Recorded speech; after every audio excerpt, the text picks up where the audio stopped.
This channel does not promote any violent, harmful, or illegal activities. All content provided by this channel is meant for an educational purpose only. এই মুহূর্তে আরো একটা বড় খবরে নজর রাখি আমরা। বিহারে এসআইআর এ আধার কার্ডকে মান্যতা দিতেই হবে জানিয়ে দিল সুপ্রিম কোর্ট। ভোটার তালিকায় নাম বাদ বা তোলার ক্ষেত্রে গৃহীত হবে আধার কার্ড। নির্দেশ বিচারপতি সূর্যকান্ত এবং বিচারপতি জয়মাল্য বাগচির বেঞ্চ। তবে আধারকে নাগরিকত্বের প্রমাণ হিসেবে ধরা যাবে না, ফের স্পষ্ট করল শীর্ষ আদালত। আরো একবার আপনাদেরকে জানাই, বিহারে এসআইআর এ আধার কার্ডকে মান্যতা দিতেই হবে, একথা কে বলছে দেশের সর্বোচ্চ আদালত। ভোটার তালিকায় নাম বাদ বা তোলার ক্ষেত্রে গৃহীত হবে আধার কার্ড। নির্দেশ সুপ্রিম কোর্টের। আর কি নির্দেশ রয়েছে, এই নির্দেশে কি রয়েছে জানবো এই মুহূর্তে। শ্রাবন্তী শাহ আমাদের সঙ্গে রয়েছেন, আমাদের প্রতিনিধি। শ্রাবন্তী, দেখো বন্ধুরা, এসআইআর লাগু হওয়ার জন্য যে 11টা ডকুমেন্ট ছিল, সেই 11টা ডকুমেন্টের মধ্যে কেন আধার থাকবে না, এই নিয়ে সওয়াল জওয়াল চলছে বেশ কয়েকদিন ধরেই। আজকে কপিল সিব্বল তিনি বারবার বলেন যে আধার একটা ডকুমেন্ট হিসেবে গৃহীত করতে হবে, প্রয়োজন হলে সেটাকে আলাদা করে সিটিজেনশিপ বা নাগরিকত্ব প্রমাণ হিসেবে নাও ধরা হতে পারে। কিন্তু 11খানার বদলে 12খানা ডকুমেন্ট হিসেবে, এই 12 নম্বর ডকুমেন্ট হিসেবে আধারকে চিহ্নিত করতেই হবে।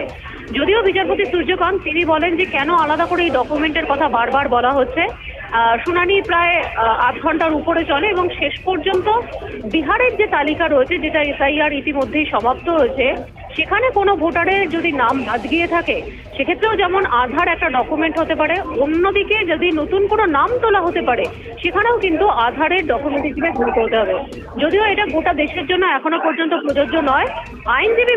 আইনজীবী যারা রয়েছেন তাদের মত যে আগামী দিনে যখন গোটা দেশে এসআইআর জারি হবে তখন এই বিষয়টা অত্যন্ত গুরুত্বপূর্ণ হয়ে উঠবে এবং সে সময় কমিশন আধারকে যুক্ত করবে কিনা সে ব্যাপারটা কিন্তু তাদের উপরে এই রায়ের পরে অনেকটাই বেশি জোরদার হলো বলে অনেকেই মনে করছে। ধন্যবাদ শ্রাবন্তী। আরো একবার আপনাদেরকে জানাই, শ্রাবন্তী যেমনটা জানাচ্ছিল, বিহারে এসআইআর এ আধার কার্ডকে মান্যতা দিতেই হবে জানিয়ে দিল সুপ্রিম কোর্ট। ভোটার তালিকায় নাম বাদ বা তোলার ক্ষেত্রে গৃহীত হবে আধার কার্ড। নির্দেশ বিচারপতি সূর্যকান্ত এবং বিচারপতি জয়মাল্য বাগচির বেঞ্চের। তবে আধারকে নাগরিকত্বের প্রমাণ হিসেবে ধরা যাবে না, ফের স্পষ্ট করল শীর্ষ আদালত। আরিয়াদহের জয়ন্ত সিং মনে আছে নিশ্চয়ই, সে এখন জেলে, কিন্তু তার সাগরেদরা তাণ্ডব চালাচ্ছে।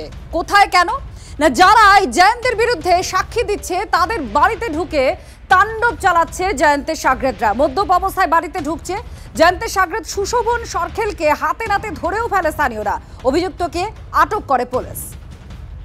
জয়ন্ত সিংয়ের কেসে আমাদের সাক্ষী চলছে 9 তারিখ, আগামীকাল সাক্ষীর ডেট আছে দুজনে।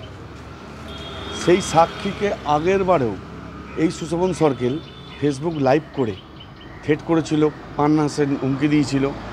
ঠিক সেমভাবে কালকে আবার এসে 3-4 জন মিলে বাইকে করে এসে এই এলাকায় দাঁড়িয়ে অশ্লীলভাবে গালাগালি হুমকি দিচ্ছে। তারপর যা হোক বাকিজন পালিয়েছে, একজন ধরা পড়েছে, পুলিশের হাতে তুলেও দেওয়া হয়েছে তাকে। সব জয়ন্ত সিংয়ের লোক। এখন জয়ন্ত সিং যে দিচ্ছে এদের বলছে যাতে আমাদের সাক্ষীদের দমানো যায়। এর জন্য আমি তো বাড়ি থেকে বেরোতেই পারছি না, তো এই তো এখানে বসে আছি বাড়ির সামনে। পুলিশের সঙ্গে কথা বলবো বিষয়টা কি, কারণ এটা তো চলতে পারে না। কেউ আজকে থ্রেট করবে, কেউ কাউকে মারবে, ইত্যাদি ইত্যাদি। এটা মেনে নেওয়া যায় না বা এগুলো আমরা কেউ মানিও না। নিশ্চয়ই আমার প্রশাসনের সঙ্গে কথা বলবো, তার জন্য যা যা ব্যবস্থা নিতে হয় প্রশাসনকে আমি অনুরোধ করবো সেই ব্যবস্থা গ্রহণ করার জন্য।